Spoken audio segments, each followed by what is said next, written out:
The Filipino year is marked by ritual and tradition.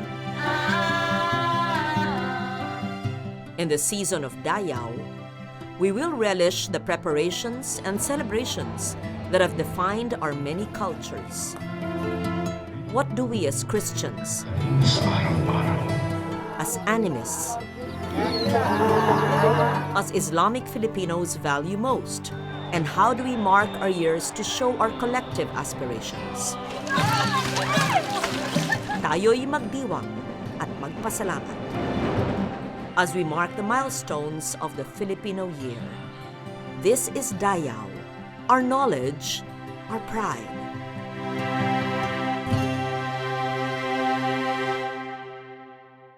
In January, just as we wake from the stupor of the Christmas holidays, the Filipino heart awakens to the dual celebrations of faith.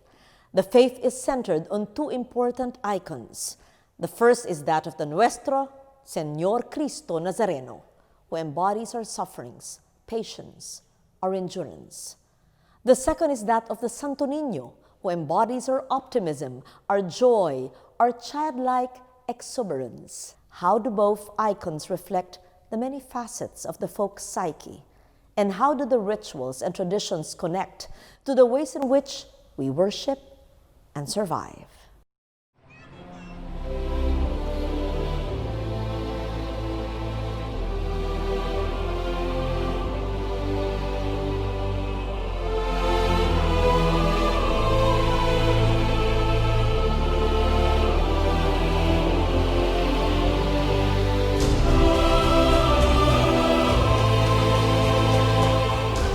A brown-skinned man, his face in anguish as he bears the cross. He has stumbled and is in the process of trying once again to stand and continue on his way to a humiliating and painful death. The Nuestro Señor Jesus Nazareno is revered as an enduring symbol of the Filipino Catholic faith, and yet, this icon has roots in another colony of Spain. Carved by an unknown Mexican carver in the 16th century, the image was transported to the Philippines by galleon in 1606. Originally, the image was cared for by the Recollects and enshrined in the Church of San Nicolas in Intramuros.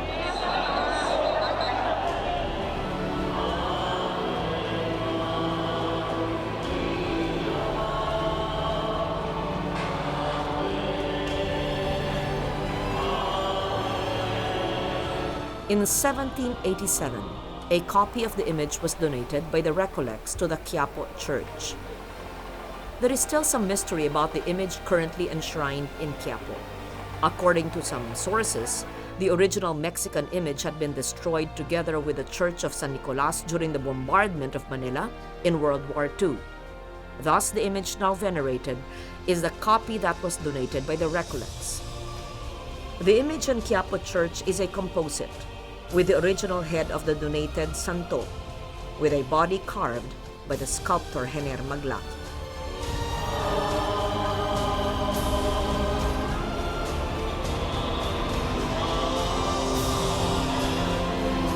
The image wears a wig of abaca held in place with a golden crown of thorns and a set of potencia, rays symbolizing the power of the Trinity. His heavily embroidered garments are in maroon, a color since associated with the Nazarenos' followers.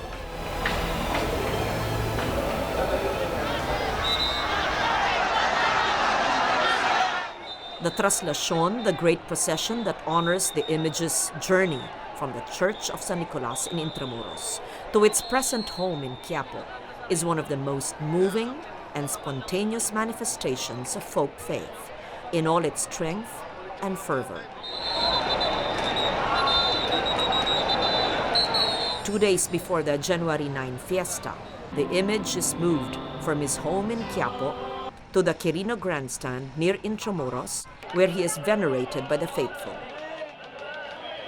Una, naramdaman yung presensya ng Diyos, naramdaman nila na nakaka-relate yung imahin ng Nazareno sa kanilang pinagdadaanan.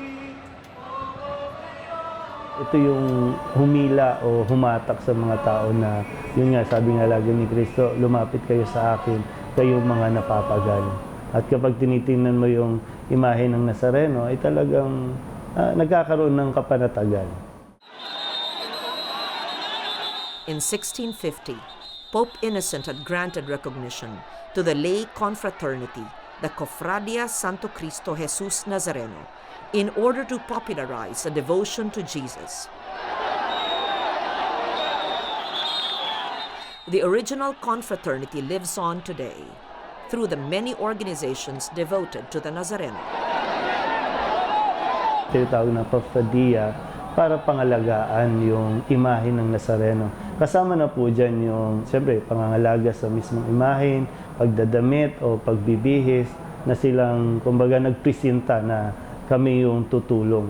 Hanggang sa from Cofradia, nawala na yung mga naunang bumuo nito. Hanggang sa ngayon, ang pinaka-latest na pangalan ng grupo ay Hijos del Nazareno. At sila yung nangangalaga talaga dito sa imahin and at the same time, dun sa prosesyon. Meron kaming 6 na grupo ng mga Hijos del Nazareno. Andiyan yung Hijos Ampon, Hijos Basilica, Hijos Bukluran, Hijos Central, tsaka Hijos NPGN. Basta yung 6 na grupo na yun, may kanya-kanyang torno yan pagka lalabas ang prosesyon. Kung sino yung unang torno, sila yung sasamparon. Ngayon, bawat grupo may kanya-kanya yung balangay. Yung mga nasa taas, yun yung nasa grupo. Tapos yung nasa baba naman, kadalasan dyan, may mga balangay na, halimbawa, balangay ng Ampon o balangay ng Central. Yun yung tutulong naman sa baba, yung nasa lubid. Sila yung kasi talagang magulo, minsan sila yung nag-aayos nun. Para maging maganda yung agos ng prosesyon, nandun yun. Kasi yung pito sa taas, yung nangangalaga na kung sino yung nandun na hiyos, yun ang magsisenyas kung ano yung dapat gawin. Kung na-8 yung lubid, nagkakagulo, sila yung magbibigay ng senyas kung ano ang dapat gawin. Kung nababalaho yung andas, yung nasa taas ang kung lilipat sa kaliwa o lilipat sa kanan. Kasi minsan talaga yung bugso ng tao, kahit sabihin mo may balangi ka dyan, pagka nagkasabay-sabay yung individual, andyan na yung magkakagulo-gulo na yung takbo.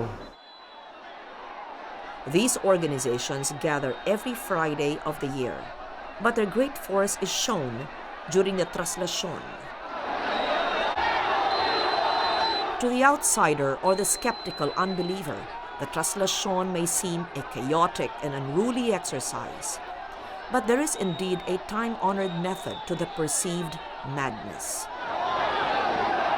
The marshals, the Hijos de Nazareno, guide the teeming mass through the route from the grandstand back to Quiapo Church, using only megaphones and a traditional set of hand signals and whistles. The honor guards are the only ones allowed to ride the andas and surround the image. The rest of the great teeming throng, the mamamasan, must rely on these directions, as well as on a keen mindfulness of the risks and dangers they face so fearlessly and faithfully.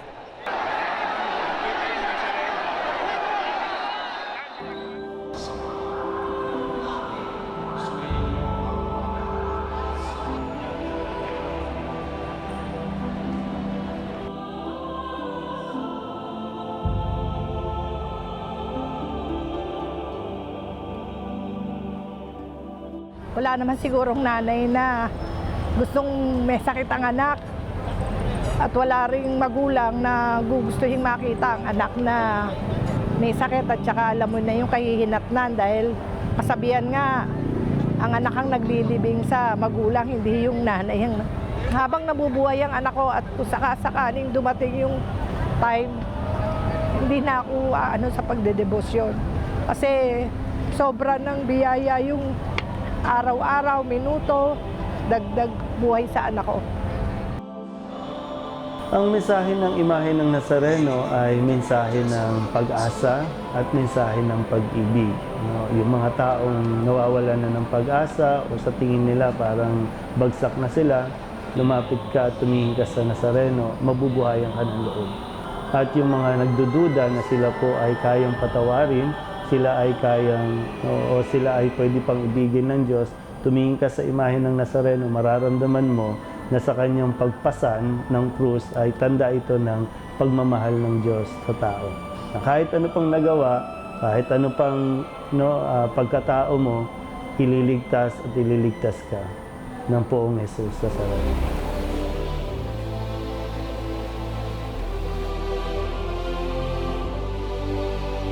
It seems fitting that the actual image, now venerated, is a copy of the Mexican original, said to have been destroyed during the Second World War.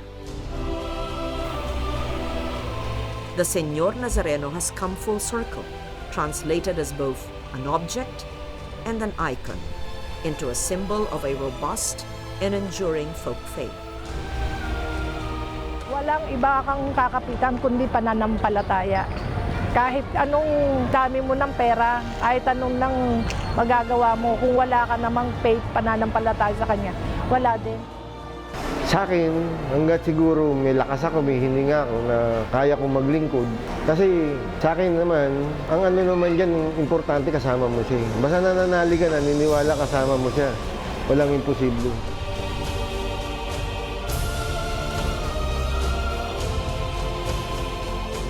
And this is what the devotion is all about.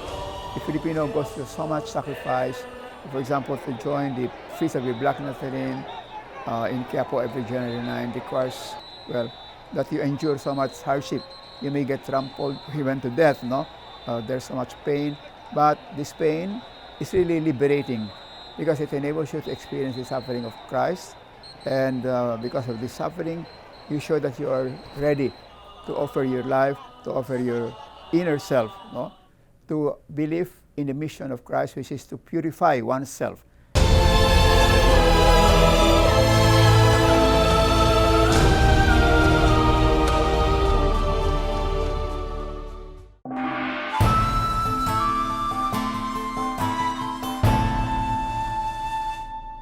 It always comes as a pleasant surprise to see Santo Niño images dressed as doctors, policemen, street sweepers, soldiers, and even race jockeys. We see this child smiling and without guile, and we project unto him all that we most fervently pray for in our hearts. There is dancing, music, parades, costumes, but underneath all the pageantry is an unshakable faith.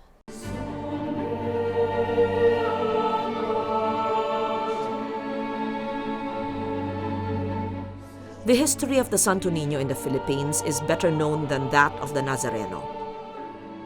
The image itself is small at 12 inches. He is made all the more voluminous by the glittering trifold cape that envelopes him and by the tiered pedestal on which he stands. In April 7, 1521, when the image was first gifted by Ferdinand Magellan to Hara Humamay, the wife of Raha Humabon in Cebu. It was most likely a simple image carved in the round. Not many Filipinos know that Magellan's gifts to the native queen also included an image of Mary and an anguished Christ. The Niño was rediscovered by Miguel Lopez de Legazpi during the Second Spanish Expedition in 1565. After burning down coastal towns that had resisted colonization, the image was found in a deserted hut. The discovery was to set off the devotion that lives on to this day, most dazzlingly in the Sinulog of Cebu. ¡Viva Señor Santo Niño! ¡Viva Señor Santo Niño! ¡Viva Pit Señor! ¡Viva Pit Señor! The Sinulog may be the most popular of the Santo Niño festivals. With the concerted efforts of both civic and local government organizations, the festivity has become a spectacle and major tourism attraction. It might be observed that the devotion is almost upstaged by the street dancing, the local beauty competitions, and many other events that have grown around the devotion.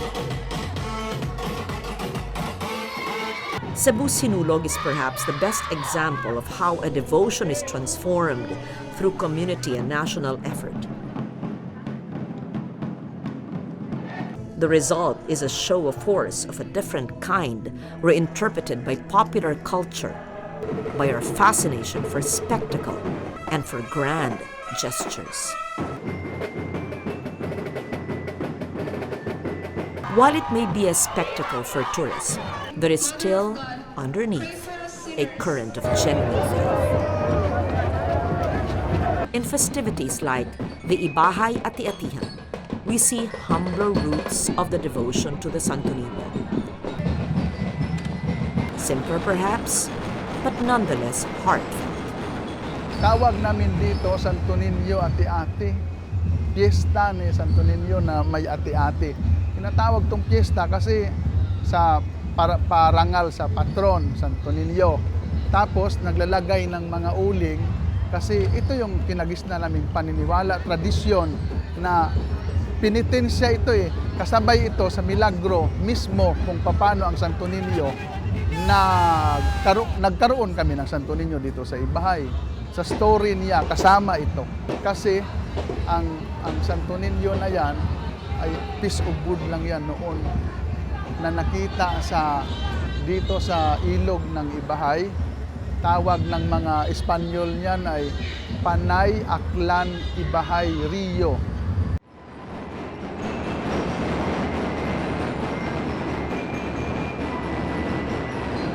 In Aklan, the history of prayer and festivity devoted to the Niño was transformed with the inclusion of the mythic barter of Panay. Thus, two accounts have been melded into one festivity. Noong mid-70s yun, nagsimula na doon yata inumpisang tinawag na ati-atihan. Dinagdagan ng term na ati-atihan dahil ini-include nila yung supposedly barter of Panay na pagdating dito ng mga foreigners, maitim yung mga tao. So, naglagay din sila ng itim sa katawan para magiging credible din sila somehow. No? Kaya parang playing like ati, so ati-atihan. Ang sayaw, ginagawa na kung paano na perde ng mga Kristiyano ang muro sa tulong ni Señor Santo Niño. Mas tumibay kasi pag na-observe mo, siyempre nung una-una, medyo yung mga konti na lang ang mga deboto. Pero nung mabalitaan nila na, ay, miraculous talaga ang ninyo, ganun. As far as faith is concerned, talagang umunlad ang faith nila. Kasi sa belief nila, yun bang, meron talaga nagsasabi na, miraculous ang ninyo, dapat pumunta tayo, ganun. So, yan, ma-observe ninyo, noon wala yung mga naka-wheelchair eh. Kasi, ano ito eh, sayaw to eh, at saka kailangan talaga kilos, movement. So, yung may mga sakit, hindi dapat pumunta. Pero ngayon, dahil nga sa belief na makatulong sa kanila, pupunta sila. Lalo na doon sa kumbento, yung pagbaba talaga, punong-puno yung kumbento. Halos lahat gustong lumapit sa ninyo. Naway huwag kalimutan ang tunay na diwa ng pagkaroon ng piyesta ng Santo Niño. Hindi lang ito kasiyahan, combination ito, penitensya at pagsasaya.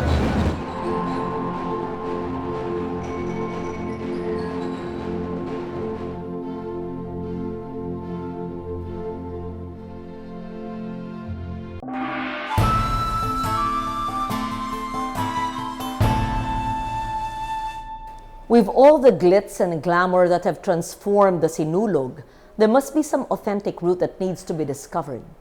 Humbler perhaps and less showy, but more heartfelt. An authentic folk expression of prayer that mixes chant, music, and role-playing. We find that in the work of Carolina Diola.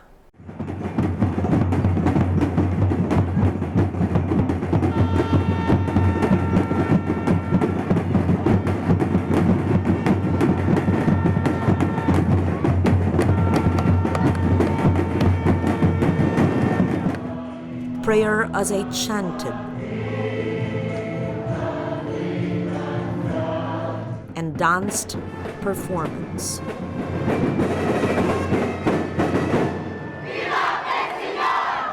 This is the ritual of the sinulog that is preserved by Carolina Diola and her troupe.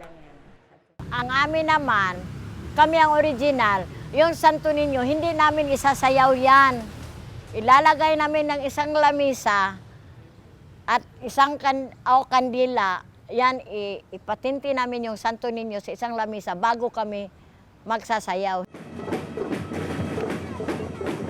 Far removed from the glitz and glamour of the sinulog we know, but deeper in roots, in faith, and in practice. Carolina learned the original sinulog from her grandparents, who were foremost practitioners called upon to perform the ritual by old families.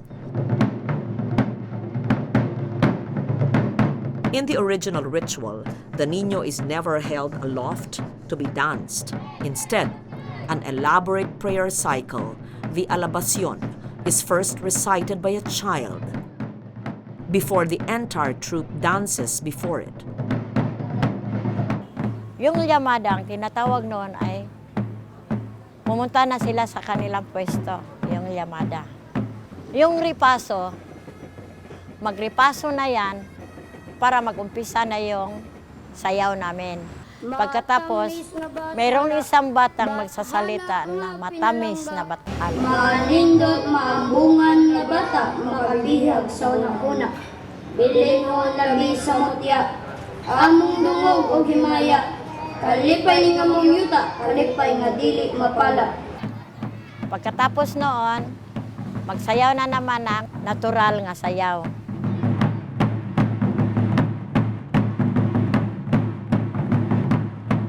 Pagkatapos sa natural, kakanta sila ng Senyor.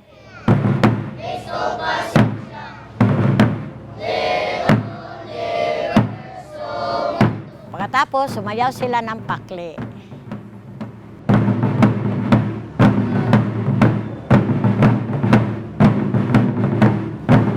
Pagkatapos sa pakli, kakanta sila ng sagalasyon.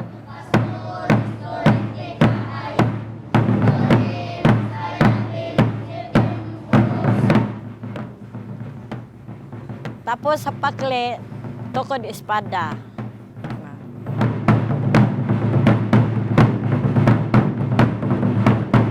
Tapos sa tukod ng espada, kakanta sila ng Yael Oriente.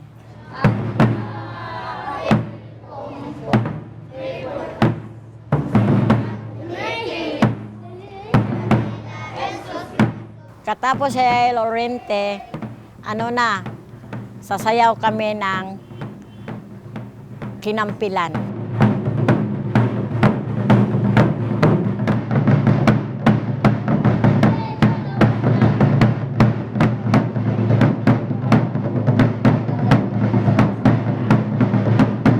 Hanggang magsayaw sila ng Battle of Mactan.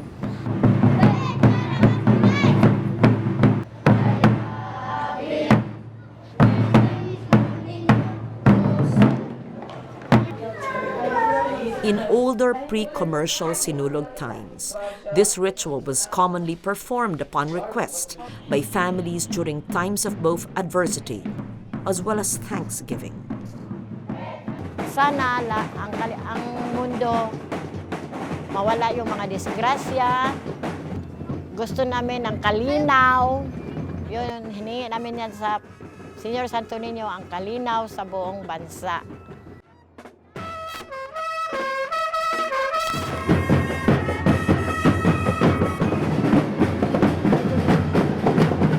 Highly devotional people, and they can easily identify with the archetypes, or what we call mythological concepts that have to do with the culture, the most important things in the culture.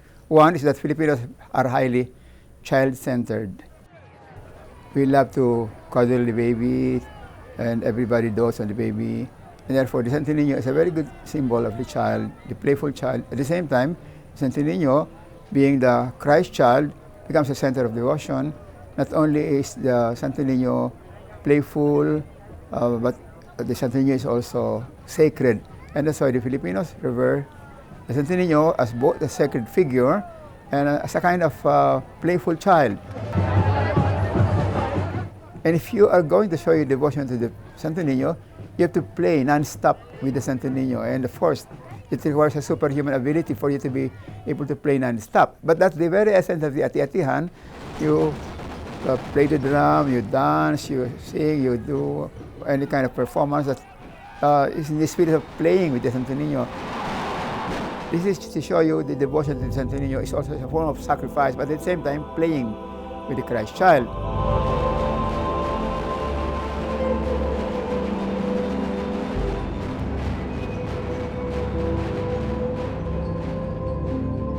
A child smiles cheerfully and holds up his hands in benediction. A brown-skinned man suffers nobly, bearing the weight of a cross and of all our prayers. Onto these two icons, what we have projected and what do we see? Mirrors held up to our own souls so that we see clearly our own failings and frailties. As we survive and aspire for a better life, the Niño and Nazareno prod us on, encouraging us to find the hope within ourselves. The child tells us to find our strength in our smiles. The man tells us to bear our crosses with dignity and resilience. Yes, they both say, yes, it will come. Whatever it is you most fervently pray for, it will come. Magsumikap lang, huwag mawalan ng tibay ng loob. Nasa Diyos ang awa, nasa tao ang gawa. Our faith then is a reflection of Dayaw, our knowledge, our pride.